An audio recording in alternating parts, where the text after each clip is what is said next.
Welcome to Libertarian Alliance monthly meetings. You're always welcome to come along. This week we have Jan Lester answering a paper that asks the question, odd sort of question really, if you're a libertarian, why are you not rich? Have I got that right or have I got it wrong? If you're a libertarian, how come you're so rich?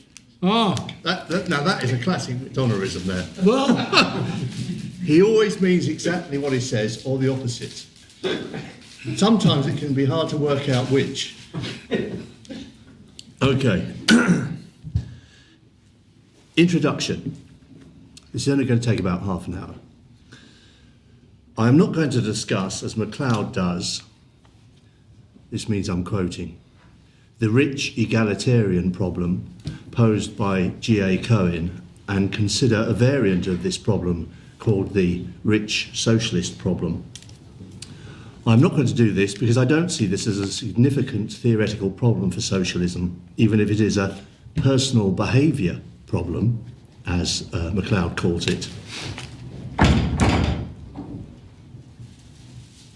which I doubt. For I'm inclined to think that to advocate a social ideology is not thereby to commit oneself to trying to live by it personally. That would, at least sometimes, be as absurd as trying to play bridge when one's partners are playing poker just because one advocates bridge as the better game. The two big theoretical problems for socialism are how the abolition of money, or if some version of market socialism, then extreme economic interventions, can avoid, one, destroying society-wide economic calculation, and thereby the economy, as well as two, destroying overall liberty and welfare. These problems make socialism a non-starter. With all this worry about personal behaviour, socialists appear to be ye blind guides which strain at a gnat and swallow a camel. My interest here is where Macleod says he will explain the rich libertarian problem and explain why, perhaps somewhat surprisingly, it is more intractable than the rich socialist problem. I am interested because, as we shall see, this does in principle pose a significant theoretical problem that goes beyond any personal behaviour issues. Indeed, if sound, Macleod's argument would make libertarianism a non-starter. The general idea here is that the ubiquity of historically illegitimate property holdings transitively undermines all property holdings in excess of equality now and possibly forever. This is a version of a criticism that I have often read and which is usually thought to have some force. I have briefly replied in a response to Valentine on this issue. But Macleod takes the point further and with more relevant argument than many critics of libertarianism, so he merits a more detailed response. However, the relevant portion of his essay is only a couple of thousand words long, and therefore I have replied at not much greater length. I'm aware that a great deal has been written on some of the issues arising, theoretical and empirical, to which I cannot hope to do justice or even to fully disentangle in such a short space. Consequently, what follows is far more tentative and speculative than most of the things I like to write, but some replies seem better than none, and perhaps this is only my first stab at some of the issues. The problem and problems with it. Let us go straight to where Macleod begins to set up the problem. We are told that the rich libertarian professes allegiance to Robert Nozick's version of libertarianism. He might, but it ought to be noted that there are other options. Macleod sets the stage by noting Nozick's principles, which I shan't rehearse as I don't intend to criticise them here. It is then concluded that given the history of manifestly illegitimate acquisitions, the rich libertarian is highly confident that the current distribution of property is tainted and morally suspect. And I grant that to varying degrees this may well be so. However, it immediately occurs to me to raise several issues. One, it is worth noting that most people tend to consume most of what they earn in their own lifetimes. So how significant are any inherited resources with respect to the current distribution of property? I guess that inherited resources are for most people somewhat less than a few percent and often vanishingly small. 2, whatever the actual percentage of inherited resources, the illegitimate percentage, state transfers and privileges aside for the time being, the illegitimate percentage is quite likely to be another small percentage of that. So what about rich libertarians? Hardly any of them will be rich through illegitimate inheritance. More on this in a moment. 3, the illegitimate percentage does not somehow infect the legitimate remainder, like the proverbial rotten apple in a barrel. Even if as much as 25% of what you possess were to be historically illegitimate property, then why should you lose more than that 25%? 4, there is also the matter of the burden of proof. Any existing property ought first to be shown beyond reasonable doubt to be illegitimate, the degree to which this is so, and who the wrong parties are. To opt instead, for instance, for an indefinitely continuing general redistribution on the basis of mere plausible but untestable speculation is bound to undermine justice, liberty and welfare far more than it promotes them. 5, suppose I invest illegitimate inherited gains and turn those gains into far greater gains. The value of the original inheritance might be owed as compensation, but not everything else, even though I would have nothing at all without the original illegitimate inheritance. To take an extreme example, if I am fed nothing but stolen food until I am fully grown, then the value of the food plus the interest and any damages might be owed by me in compensation to the victim. I say might, for it is not clear that even this is correct. An innocent beneficiary of originally stolen resources is not always clearly liable to return them or their value. A shopkeeper who unwittingly receives stolen money in payment, for instance, those stolen goods are usually treated differently. But my body itself, or anything I have earned by using it, would not be owed as compensation. Mutatis mutandis, the same would seem to imply if I used an unwittingly illegitimate inherited sum of money to start a business that subsequently grew to be successful. Macleod continues that it's quite possible that he has a greater share of resources than he would have had there not been a long history of violations of the historical entitlement theory of justice. Strictly speaking, were history to have been even slightly different than it actually was before we were born, then we would not exist because of the famous butterfly effect of chaos theory. Our parents, even if they existed, would not have met or not have conceived us as the particular egg fertilised by a particular sperm. Therefore, everyone has a greater share of resources simply by being brought into existence by causal connections that include past injustices. Macleod's general point and my immediate reply are both well known in the relevant literature. I shall assume, along with various other writers, that we can put that counterfactual aside and deal with where the resources are now compared to where they ought to be from the point of view of any genetic descendants or other likely types of inheritor. There are various problems and issues that arise concerning past wrongs and their potential rectification. And while I might touch on a few of them, I shall mainly focus on responding to the way that Macleod poses the problem as having a greater share of resources due to a long history of violations of the historical theory of entitlement theory of justice. And concerning this, the two questions appear to be, one, how large is that greater share of resources likely to be? And two, what is the best way to rectify this? I shall briefly consider three important cases. 1, the possession of great earned wealth, 2, American slavery, and 3, land usurpation. 1.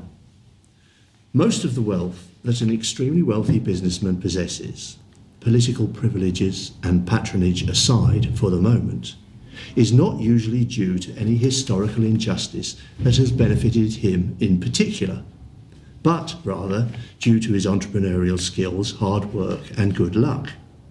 And if a tiny percentage were due to historical injustice, then that would usually be the same for most people in that society. So any rectifying between him and fellow citizens, at least, would not seem to be significant. 2. Consider the case of American slavery, which Macleod mentions.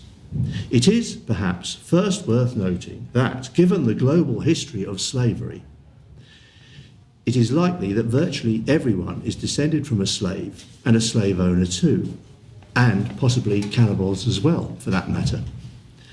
Yet now we are all largely dispersed around the world and all suffering from a loss of potential capital accumulation.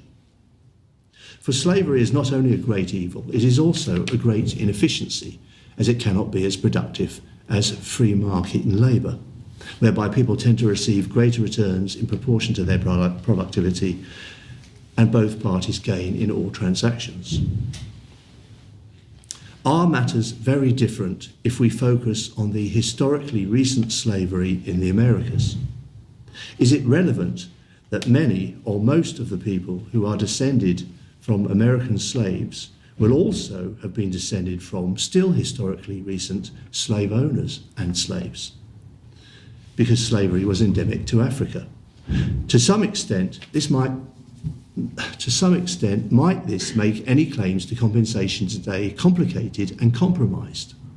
For instance, what if the likely alternative to slavery in America was slavery or slave ownership in Africa or elsewhere? Some people might suggest that Africa would have been much better off now if slaves had not been once removed in such huge numbers. That seems unlikely. The continuing problems in Africa relate far more to current politics there than to previous slavery. So a related point is that most black Americans are significantly better off as a result of their ancestors having been brought to the USA as slaves, if indeed they were. Most of Africa is no paradise today, and even slavery persists there in various forms. And that is one reason that very few black Americans want to go and live there. However, should this contingent good fortune, assuming it is such, of one's ancestors being taken to America not be allowed in the balance just because it is unrelated to any damages owed? For instance, if you steal my car and crash it due to brake failure, then you still owe me for the car you stole, despite having saved me from a potentially fatal accident. I see some force in this point as regards damages. However, those damages were owed to the victims by the perpetrators, and it is not clear how that situation could be inherited by the descendants of both groups. And, in any event, most whites and many blacks too are descendants of people who immigrated since slavery was abolished. More relevant to the case in hand, Macleod is not interested in calculating such damages, though they do seem important with respect to libertarianism and justice, but only the undeserved gains of rich libertarians. And in that case, there remains the question as to whether any white Americans have received a significant and continuing inherited advantage from black chattel slavery.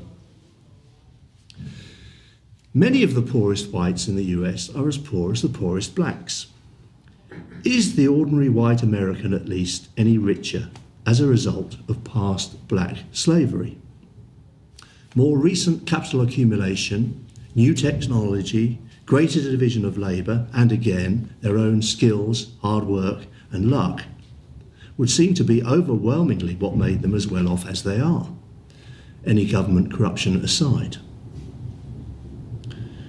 Incidentally, it is also very unlikely that there was any particularly or peculiarly large profit margin from slavery as a whole, for with competitive conditions at least, slavery is no more profitable than any other enterprise. Of course, if there were some way of calculating and demonstrating any remaining ill-gotten inherited white gains and black losses, with identifiable property and identifiable people at least, then compensation would be due. Though Macleod's article itself is, perversely, partly due to his socialist outlook, perhaps only concerned about illegitimate gains in excess of equality. But it is not obvious that such gains will be significant, or that they must exist at all. On the contrary, it is entirely possible that, unlike the blacks themselves, virtually all whites are no better off today as a result of black slavery. 3. If land was stolen from one genetic group by another genetic group, so to speak, then this is a more plausible example of where compensation for continuing gains might be due.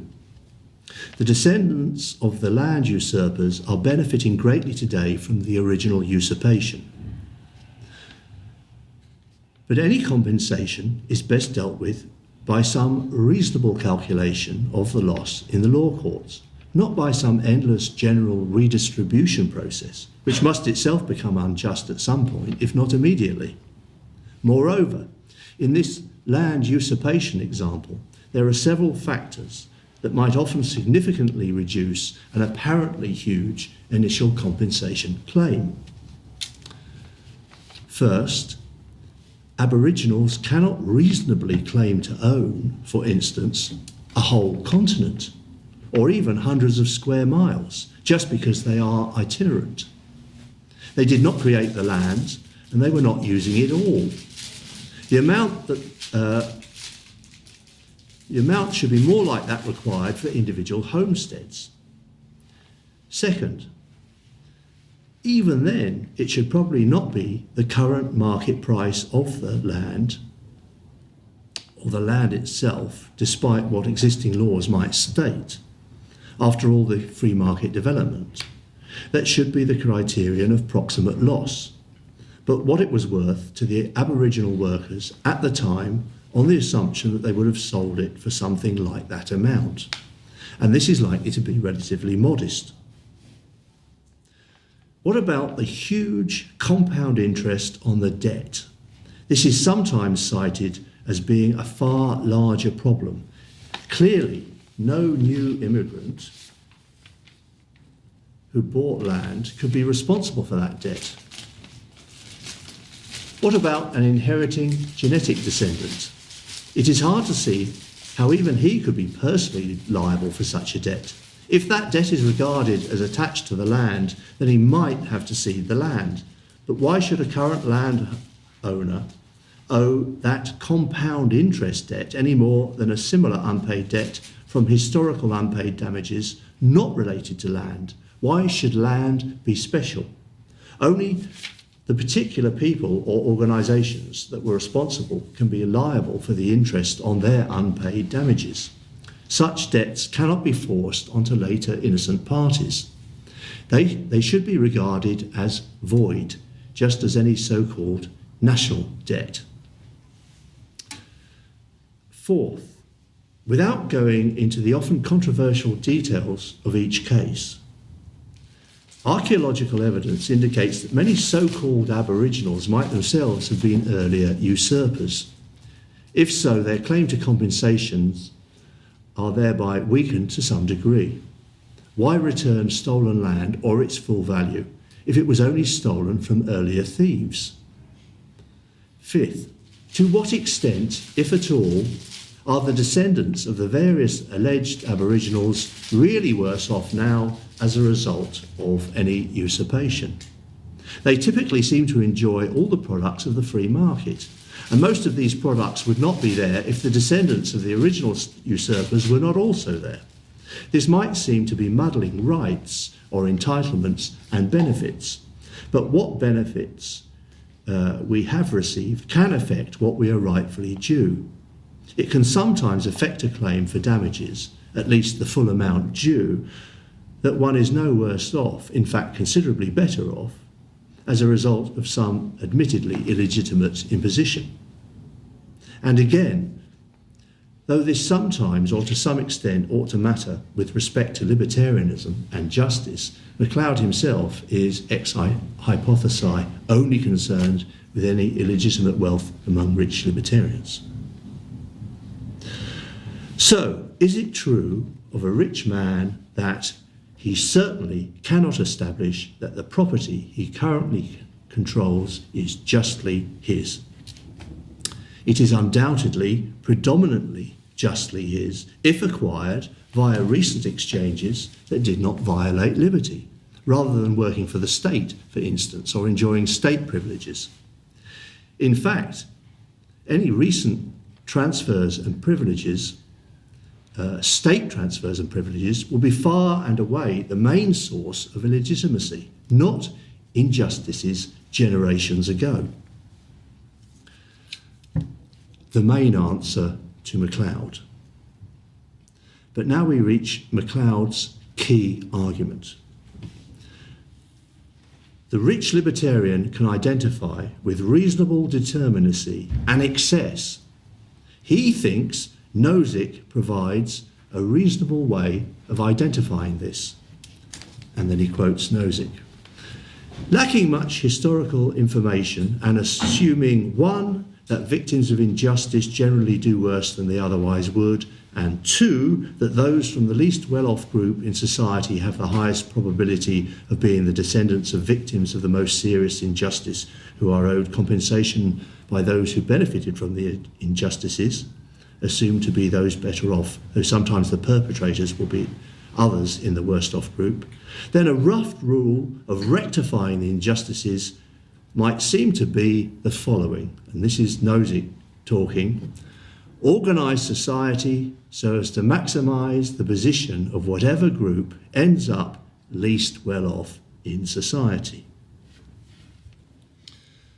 As already stated, we could dispute this argument on the basis that the alleged discrepancy due to past injustice is nugatory.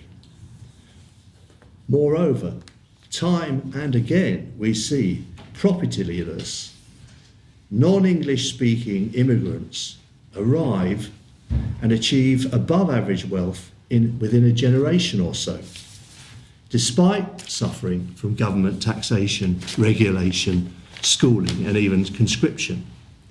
So it seems unlikely that the past is what is significantly holding back the least well-off natives, i.e. those born anywhere. And it is also noteworthy that in the given quotation, Nozick appeared to be at a theoretical loss from a libertarian viewpoint, and so simply reached for Rawls's maximin principle to patch up the problem. However, we do not need to press any of these points, for the correct response here is the same as it is to Rawls himself. If you want to maximise the position of whatever group ends up least well off in society, then that is what libertarian private property anarchy will do.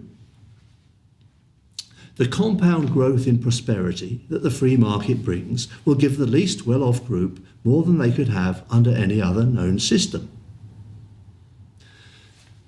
This argument will doubtless fail to convince Macleod, but that is not really the point.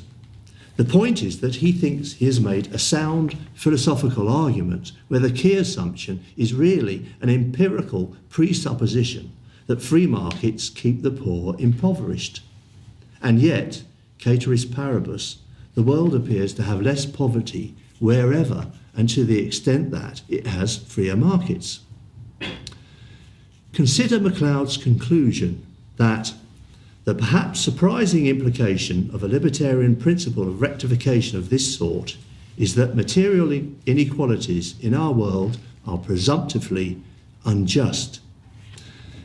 The correct libertarian reply is not only that there is no such implication, but, on the contrary, it is only to the extent that material inequalities on a libertarian basis in our world are tolerated, that the condition of the least well-off group are maximally improved. Even if my historical and pro-market interpretations are substantially mistaken, it is still an absurd overestimate to suggest that a reasonable approximation of the rich libertarian's excess is the amount of resources that he has above what he would have if resources were equally distributed. Macleod assumes, without any clear explanation, that possessing anything more than complete equality is an illegitimate excess. This leaves no room at all for just acquisition above equality, and no room for a functioning economy. What is the amount of influence historical injustice has had on current property holdings? Regarding ancient history, almost none, the butterfly effect aside. So how can we find a way in which the ugly legacy of historical injustice can be neutralised? Regarding recent history, we might usually start by making state-employed or state-regulated academics take honest jobs and pay back the extorted money on which they live, and by depoliticising the organisations with state privileges and extorted funding that pass themselves off as universities. It is certainly not true that the best way that the rich libertarian can materially improve the lot of the worst off in the long run is to give them his excess, i.e. anything above equality. This is because even as an unenforced social norm, equality undermines capital accumulation and prosperity. In footnote 6, Macleod admits we might discover that the maintenance of some inequalities works to the benefit of the worst off. However, he then says, but we can suppose that the principle of rectification presumptively favours distributive equality. Nothing Macleod has said appears to make this supposition plausible. There certainly are unjust, unequal holdings, and unjust equal ones too, if we're really interested in justice. And these certainly ought to be rectified as far as is practical. But the vastly overwhelming majority of unjust, unequal holdings, and unjust holdings generally, relate not to ancient illegitimacies, but to modern and daily state institutionalised transfers and privileges. Moreover, these transfers and privileges predominantly punish productivity, reward folly, and result in a compound loss of prosperity that harms the least well off the most. Conclusion: there is no rich libertarian problem, but there is a confused socialist problem. Consequently, the personal behaviour that socialists mainly need to engage in is the study of economics until they are no longer socialists. Thank you.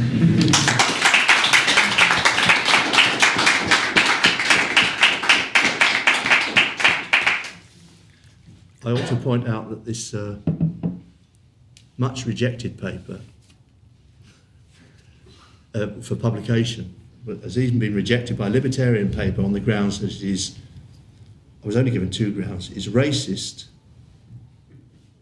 That's the bit about blacks being better off because their ancestors came to America, and insulting to academics. Well, I think there's no racism or insult there. I think they're both fact. And apparently, black American libertarian economists agree with the point that blacks are better off in America, and so they're better off because their ancestors were taking theirs off. I mean, I've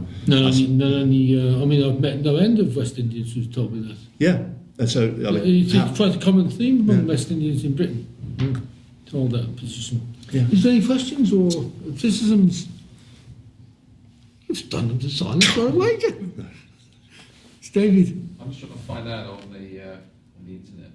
There's a number of black slaves in 1860. It's more or less than the number of blacks in prison now for drug offences. Well, that's another issue, of course, because Less. arguably they have black slavery in America because they lock them all up and make them work. Yes. And they're actually in far worse conditions. But I mean, that's another big issue, and it's just not within the scope of this. Just a little irony. It is. Bob? Well, on the same point, it's been pointed out that not all slavery is the straightforward chattel slavery, I own you. Another form of slavery was that I own a slice of your income. Or rather, I own you, but I let you go off, find a job you like doing, a job you're good at, and I get a percentage. Sort of chancellor does, actually. Is it slavery if it's contractual, though? Oh, it's not contractual. Oh, it's not contractual. No, You'd just rather do that than be on a plantation. Yeah. So Yeah. at least you get 90% or whatever of a higher income. Well, given that it's less than 40%, then I'd rather have that. Well, actually, on one view, indentured labour was preferable because once you worked off your debt, you didn't have to pay anything more back to the man that you owed the debt to. So you're saying indentured labour was what? Indentured labour. Where no, you said a word. To work until you paid off a particular. Yeah. You said indentured labour was, and I didn't hear that. Was probably preferable. Well, preferable. To, right. Okay. Yes. To taxation because there is no limit. Yeah. To how much tax you have to pay if you can have Yeah. no limit. Yeah. Do you agree with that? Because we don't want to really get into a long discussion on contractual slavery. Whether we'd all rather be slaves. Or whether we are slaves. I mean, which No, we're certainly not slaves. I mean, Well, de facto. no, I don't think we're de facto slaves. I think you can make a good argument for saying that being taxed is worse than being slaves, but I don't think you can make a good argument for saying they're identical. No, I think you assert the law generally took 25% of your income, didn't it? Which is rather less than the government takes these days. Yeah. Well, and you couldn't leave the land. What you wanted to. Steve. Steve? Yeah, my thought, my hunch anyway, is that unjustly acquired property has probably less influence on the general distribution of wealth in society today than it ever has had. And that if we were to go back to the Middle Ages and we see the wealth acquired by the state or by the church, that would be a far greater proportion of the wealth, total wealth in the country, than what we see today, where a lot of the wealth is obviously, since the Industrial Revolution, is from production. And I think Macleod's point just completely misses. Because there's the off-cited statistics about a tiny percentage owning so much of the land, and they've inherited it down the generations. But of course, this is something you take people to court, and if you can prove that it was illegitimately taken in the first place, then somehow it's got to be dispersed. But that route of let's rectify the injustice, take it from the people who aren't entitled to it and disperse it among those who are, for some reason, Macleod doesn't want that route. He just wants redistribution in perpetuity, because of course that's what the socialists like. In a way, it's an excuse to carry on redistributing. He doesn't want a solution. He wants to keep redistributing. But the point is more radical, really, and that is that the portion of wealth in this country which is related to land is smaller than ever. If we compare it, say, with the portion of wealth in the stock market or other things. In other words, the proportion that the income that's derived from land is a very small proportion of the total income in Britain at the moment. Yeah. He doesn't focus on land. I mean, that was just one I brought up as an interesting case. I have to just say that. Yeah. Paul? Yeah. Modern wealth is won and lost at an incredibly rapid rate.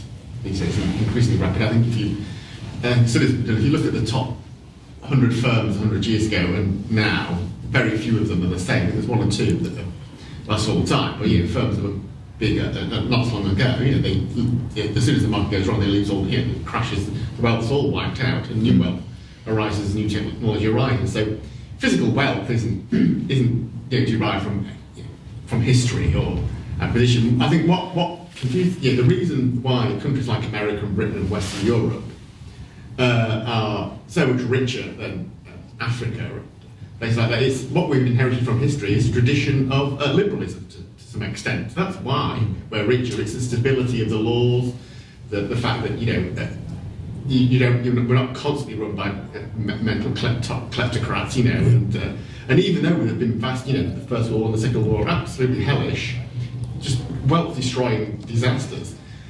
The recovery has been because it's what we've inherited from history is this tradition of liberalism and laws and stability and to some extent political stability. Not because I think there's very little wealth in England now to do with the fact that we once ruled India. It's just yes. So that's what. But they think the reason we're rich is because we took all the money from India. Yeah. Not because we. Not because India we free market and what we've inherited. And black slavery. Black slavery. India in this country, black slavery in America or something like that. Well, there was some here, and no, I mean, it wasn't actually here in the sense that the money flowed in as a result of owning slaves elsewhere. That it can't be denied. Yeah. But as I pointed out, it was an extraordinarily it was an ordinary return on the investment, as it were, and it's not, it's hard to calculate how much it was, but how much is inherited anyway. You consume. I know I consume most of what I earn. I mean, how much am I going to pass? How much is anybody going to pass on? Not many people pass a lot on. I'm taking it with me. I'm not going. Yes, question. Bob? How much does the author believe that the workers is robbed simply in being employed? He doesn't discuss that in this article. I mean, he, like a lot of anti-libertarians, he just assumes Nozickians are libertarians, and there are no other kind. So he finds Nozick making this throwaway remark, which is about more or less sanctioning the Maximin principle. Thinks, gotcha, and that sort of builds it all on that. Everything else is sort of just filler, really. I think that's the key point, as I understand it. But he certainly doesn't go into other issues concerning what he thinks socialism is or how it works.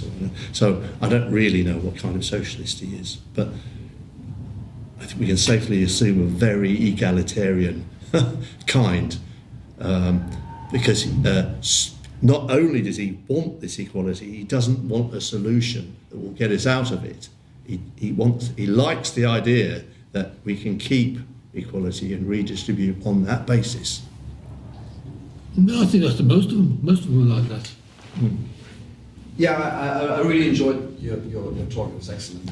Would you say that the way you look at private property is a utilitarian perspective? Because you brought it in very much into it's a tool in the end to have a functioning economy. You need private property. I'm asking the question because I think even among libertarians, there are different takes on this. I mean, a lot of what you said reminded me a little bit of, in the beginning of Mises's book, Socialism. He basically says, like, there's all this debate about whether property originated, or property distribution today originated from theft and robbery and crusades or whatever. And his argument basically was society at some point realized that there's no way we can go back and untangle history.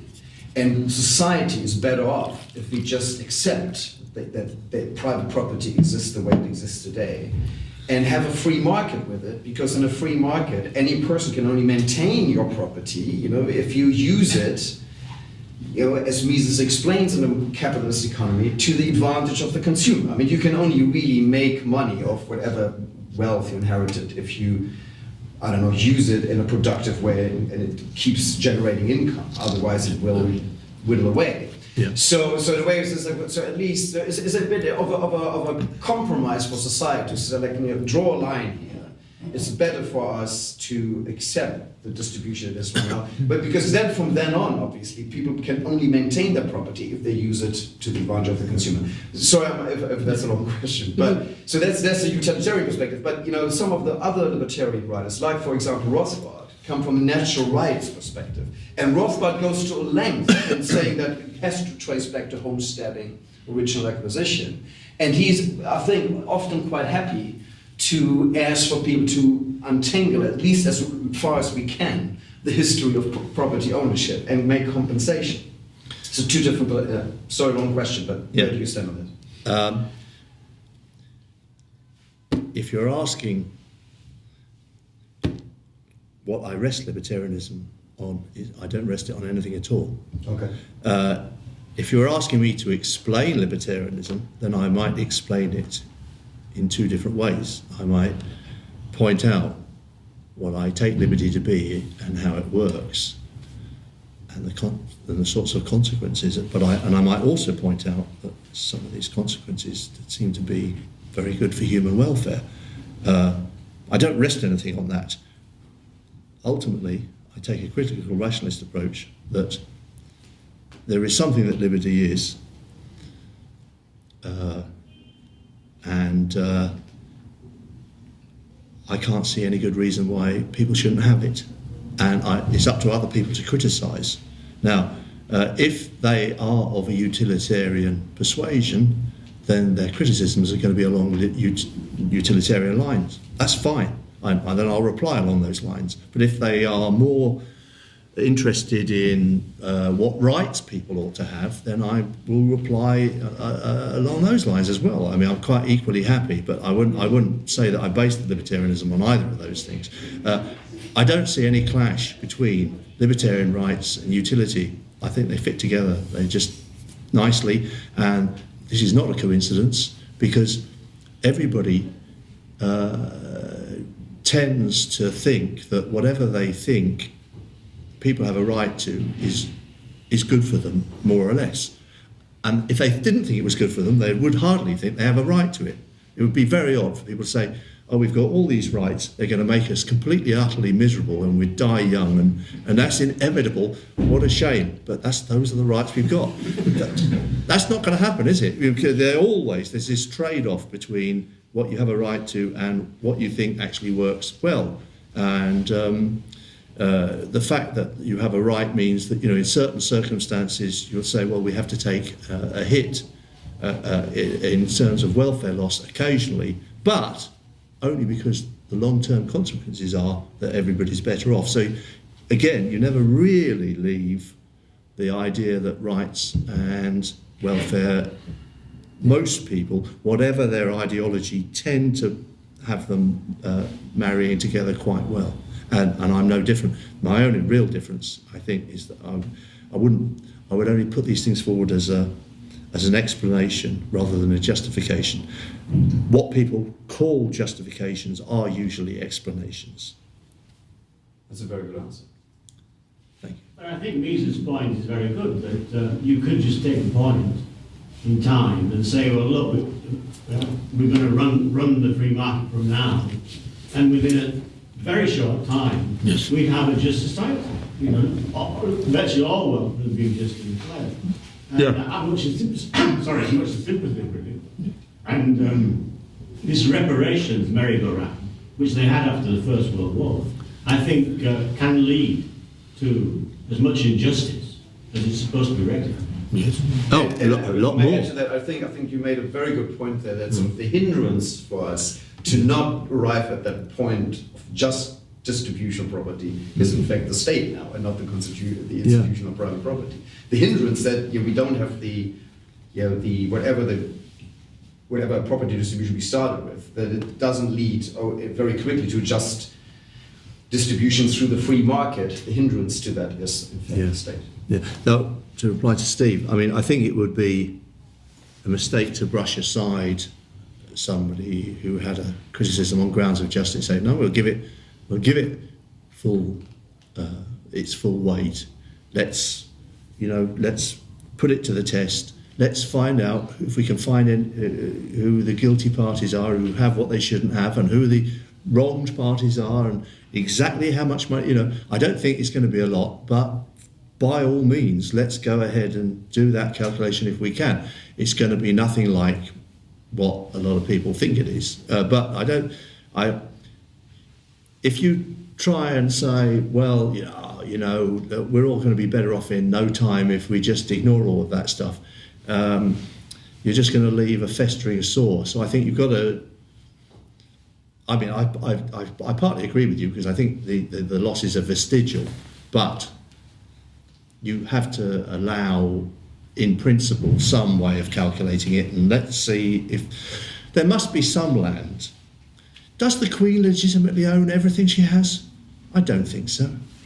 There might be some redistribution there for a start, but you look very conservative. You say, "Oh, forget all that that's all in the past." And there are a lot of people sitting on quite substantial. There are some people, anyway, sitting on quite substantial assets, saying, "Yes, we're not talking about the past now. We're looking to the future." My point, though, Jan, isn't that there isn't unjust acquisition in the past.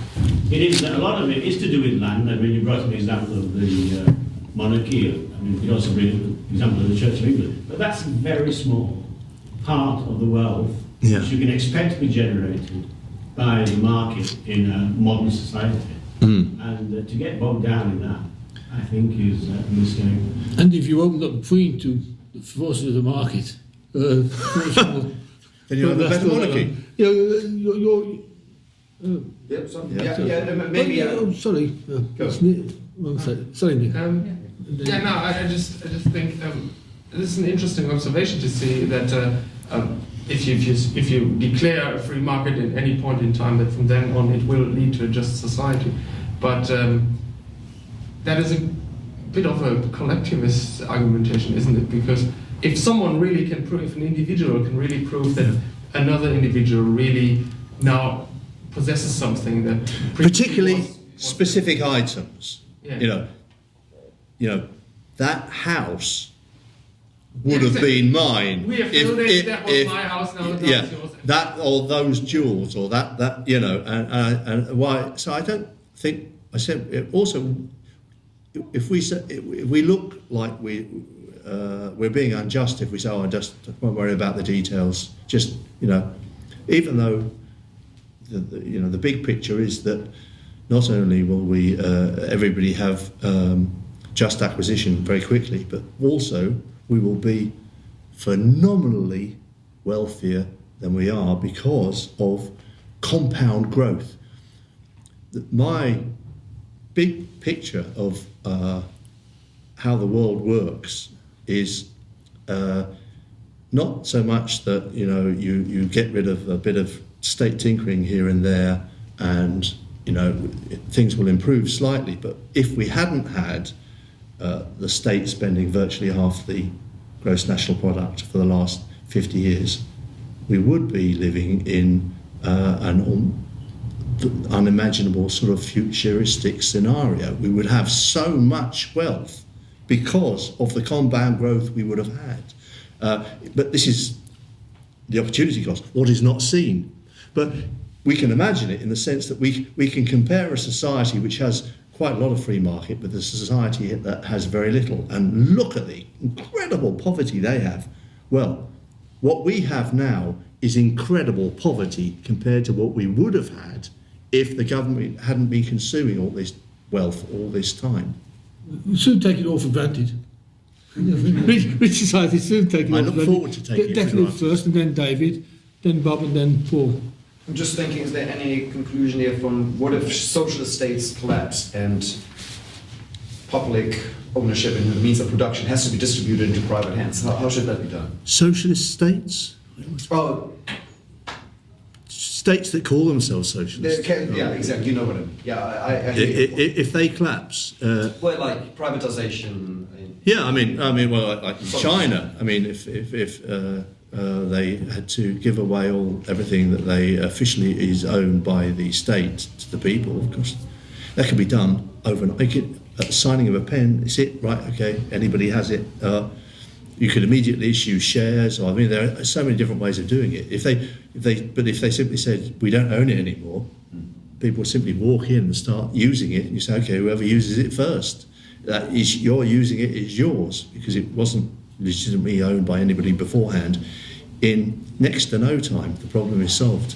I mean, that's the interesting thing about libertarianism is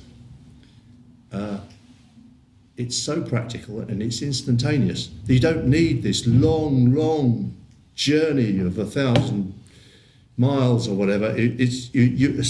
Whatever you depoliticize, overnight you've virtually got a solution.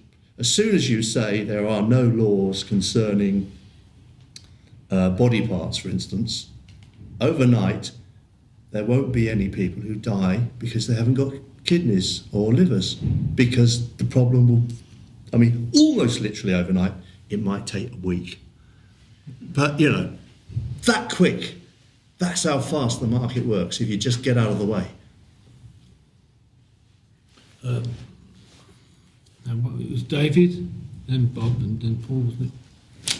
All these questions about do the descendants of somebody whose land has been taken have a right to claim the land or claim the all these questions have, of course, been addressed by the common law in a huge amount of detail. So it's all there already.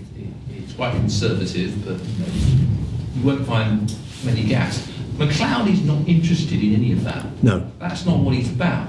What Macleod is about, he doesn't want justice. He wants equality. Well, he wants group rights. He wants collectivist rights. He's not interested in an amendment to the law of property that allows people to bring claims in court if they can identify a particular piece of land. What he wants is this group, because this group has suffered in the past, shall be entitled to X indefinitely through the means of the political process. That's what he wants. And so in a sense, it's an excuse for collectivism. The whole paper is just bogus. Did you read the original? Yeah, I did. Yeah. I mean, it's. I mean, he is. I mean, he's in. Basically, he's a collectivist. He wants an excuse for the collectivism. He certainly doesn't. About improving individual rights and property by redressing individual wrongs in the past. And yet, almost certainly, he believes that this egalitarian collectivism will raise living standards. I'm sure he believes. I would be. That's because he's just. I would be amazed if he didn't think it. He's just another stupid socialist. Well, you need to read more economics. Yeah, and because you just can't do political philosophy without economics. And some people who study philosophy at university and haven't really gone into much economics. I mean, the more economics you study, the more libertarian you tend to become. And they've done surveys among, economists, and there's far more free market than most people, which is sort of heartening. You think, thought works. Thank goodness for that. It's not just arbitrary. You study economics, you move in the direction of the market. That makes sense, and it appears to be empirically testably true. And that's despite the fact, of course, that they're given an awful lot of guff in the state monopoly university system as regards economics, because they're more or less court economists. I once met somebody from Cambridge who'd just done a master's in economics, and I asked him what he thought of free banking, and he thought I meant not charging for your checkbooks. I said no, private money. He said, I never heard of that. I said, you've got a master's in economics. You've never heard of the idea that there could be competing private money supplies? No. That's what's wrong with having a state monopoly of tertiary education. They don't even hear the ideas. No, they're not in the textbooks, they're not in the main textbooks, which are half macroeconomics, which is just politics anyway. Bob? Do you author deal with the problem for him of obscene, as it's always called, inequality as regards income and wealth that arose from entirely peaceful, voluntary and unobjectionable means? So someone writes a series of Harry Potter novels or something, and billions of people pay them a penny or so, indirectly, and make them very, very wealthy. Would you have any objection to that? I'm sure the objection to it being inherited, though I can't see why, on rights violation, basically. Well, Macleod wants to arrive at an egalitarian position. So once he's shown that the historical iniquities are such that the only safe way is equality. He doesn't want to say, oh, we could get out of this. He doesn't want to get out of that situation. Can he stop it being okay to get out of this? Can he stop it being legitimate to get out of it? I don't see how he can stop it being. I mean, there must be a way of legitimising. I say once we rectify any past injustices and we don't commit any more, then presumably there's going to be inequality. And but I don't know. I wonder how much inequality there will be. I assume he earns more than the average while he's penning these papers. Well, the thing about academics is they're more or less pursuing their hobbies at the public's expense. So they're just, I like doing this. Oh, I can get 40,000 a year for doing what I would do anyway, or I do in my spare time. You can see how they, and they have a certain amount of status and influence. They get invited onto any questions and Melvin Bragg's show or whatever, and they're all there isn't a downside. I assume you deal with inheritance and the moral objections to it in another paper or something. Not I'm sure you'd find it. Oh, you mean no? Here, I mean this is intended to be by Macleod a critique of libertarianism in the strict sense of, let's assume that what Nozick is the libertarian. In Nozickian terms, you can't have all this inequality. That's what he's saying. And I'm sure he has many, many other interesting and equally false things to say, but he doesn't say them in this paper. Paul, and then David. A couple of points there. I mean, one of the things I was reading quite recently about the Korean War, and after the Korean War finished in 1953, all of Korea was apparently poorer at the time than Ghana. Now, of course, the northern part of Korea is still poorer than Ghana. but the South has garnered wealth. The South is as rich as, it's got further look. None of that. Well, actually, they're saying in the North now that recently there's cannibalism. Now, but it's not as bad as it was, because they're only eating their children after they died of starvation. They're not actually killing them to eat them. So they're not actually resorting to aggressive cannibalism, which they have done in the past. So things are improving, even in North Korea. Poor devils. And of course, the reason Ghana hasn't got further along, because of course it's tried the game of moaning and wanting handouts and things like that, rather than bringing in a free market. They're surviving on subsidies and stealing all the money. And the other point I wanted to make though was it's interesting that he thought that it was important that it was sort of genetic or population groups that were worse off relative to each other. I mean, other equally false ideas we could have, they say the feminist notion that women have been historically exploited or oppressed, and so all the men should hand over money to the women. Or They do anyway. so you're going to have to converse views. Feminism have put the stop to it to making the women get to work. The converse view is that women have been living at men's expense for the last several thousand years. The men have done all the work and the women have sat around. They're all the selling, all the buying. But so it's just a silly, arbitrary way of dividing up society. But yes, you could I'm sure there probably are feminists who think there ought to be sort of wealth transfers between men and women to rectify historical injustices. Well, continuing. No, historical, but also continuing. I mean, some feminists, including one who used to be at the LSE, accepted psychosexual differences, and she said, but because women care, men exploit their caringness, and this has to be rectified by politics. But she admitted that there were these differences between men and women.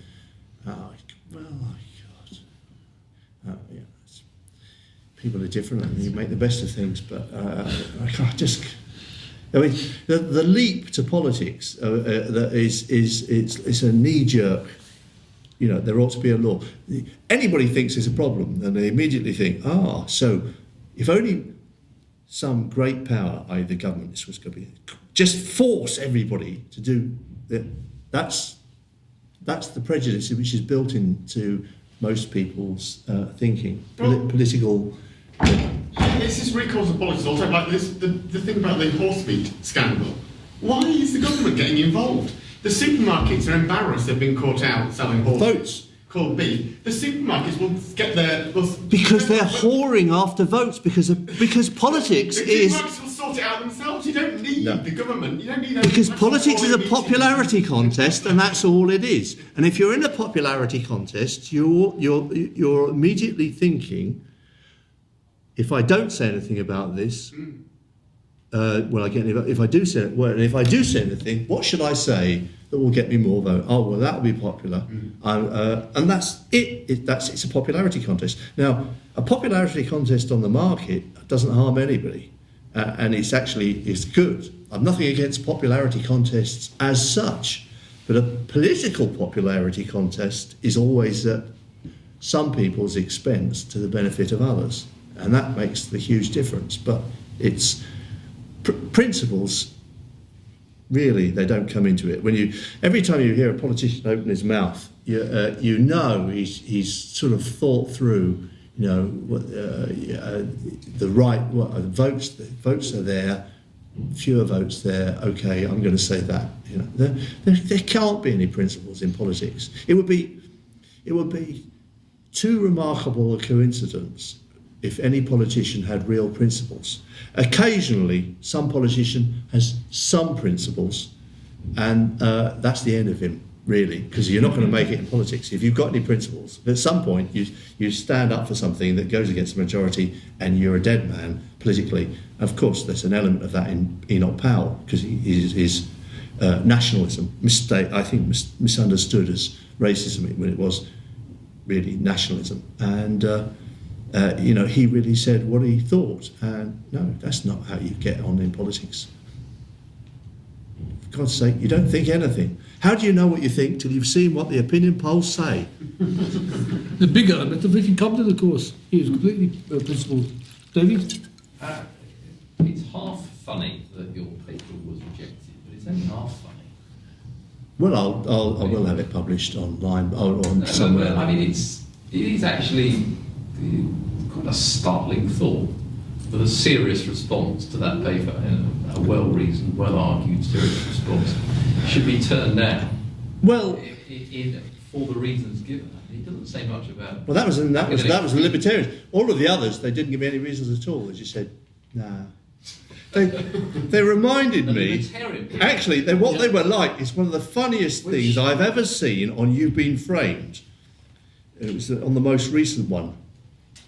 One of my favourite programmes, and this tiny girl at Christmas, and there's this huge package, obviously intended for her, and it's all wrapped up with bows, and she tears it all open, enthusiasm of excitement, and opens it up, and she looks inside, and she goes, no, and just walks away.